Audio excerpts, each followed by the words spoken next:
For people who don't know what E-Trade is, it is a financial services company, most primarily to do with investing.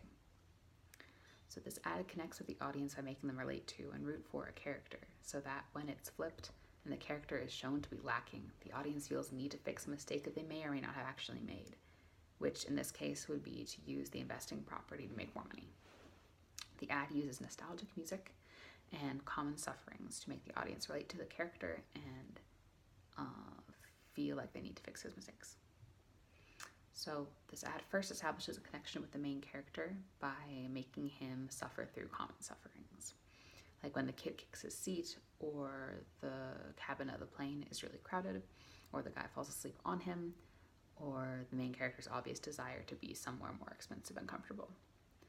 How many people here have had a bad plane ride, or know someone who did, or because of delays, or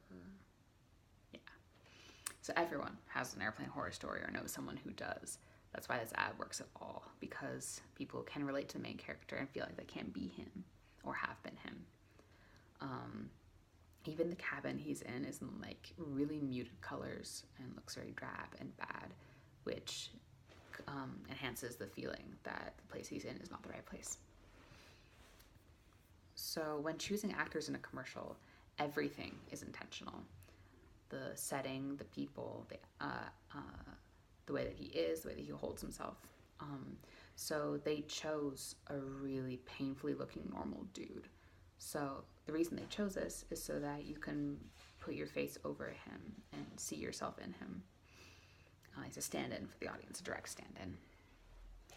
So everyone roots for him from the beginning, which is why the switch, when it's shown that he has done something wrong, is so impactful. So they chose a classic choice of music in Sinatra's Fly Me to the Moon. When you choose such a well-known piece of music, it calls to mind a lot of people's nostalgia, and it's used as emotional leverage. This appeals to the audience because it calls up an echo of good feelings that they might associate with that song.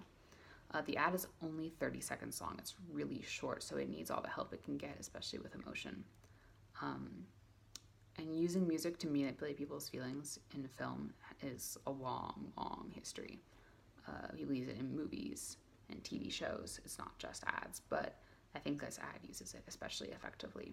By invoking Fly Me to the Moon's nostalgia, this is another emotional shortcut that will endear the main character to the audience and make them want to relate to him.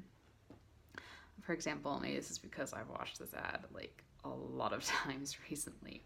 I have had this song stuck in my head for a while.